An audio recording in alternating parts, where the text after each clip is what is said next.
Bugün faşizm üzərində qələbənin 81-ci ili tamam olur. Bu tarixi qələbənin qazanılmasında Azərbaycan xalqının mühüm xidmətləri olub. Müharibə illərində Azərbaycandan 600 mindən çox oğul və qız cəbhəyə yollanıb. Onların təxminən yarısı döyüş meydanlarından geri qayıtmayıb.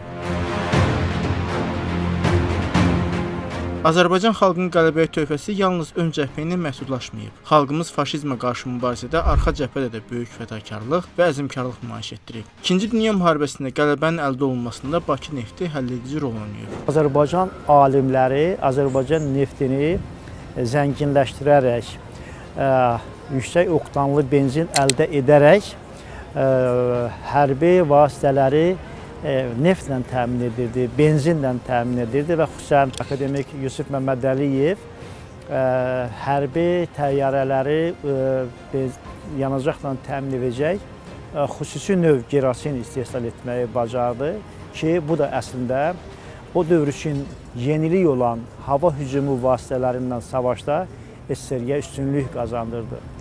1941-1945-ci illər müharibəsi zamanı Sovet İttifaqında istifadə olunan neftin 70%-dən çoxu, benzinin 80%, motor yağlarının isə 90%-i Azərbaycan payına düşüb. Müharibə illərində Bakı yalnız enerji mərkəzi deyil, həm də hərbi sənaye və təchizat baxımından mühüm strateji dayaq rolunu oynayıb.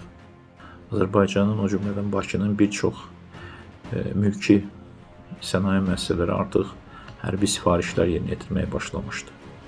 Azərbaycanda 130 növ silah istehsal olunurdu müharibə illərində. Müharibə dövründə Azərbaycan mühüm arxa cəbhə rolunu oynamaqla yanaşı, qərb cəbhəsində vuruşan Sovet ordusunun silahla, yanacaqla və ərzaqla təmin edən mühüm, belə deyək, arteriyaya çevrilmişdi. Müharibə illərində göstərdikləri igidliyə görə 130-dan çox Azərbaycan vətəndaşı Sovet İttifaqı qəhrəmanı adına layiq görülüb, 170 mindən çox əsgər və zabitimiz müxtəlif orden və medallarla təltif edilib.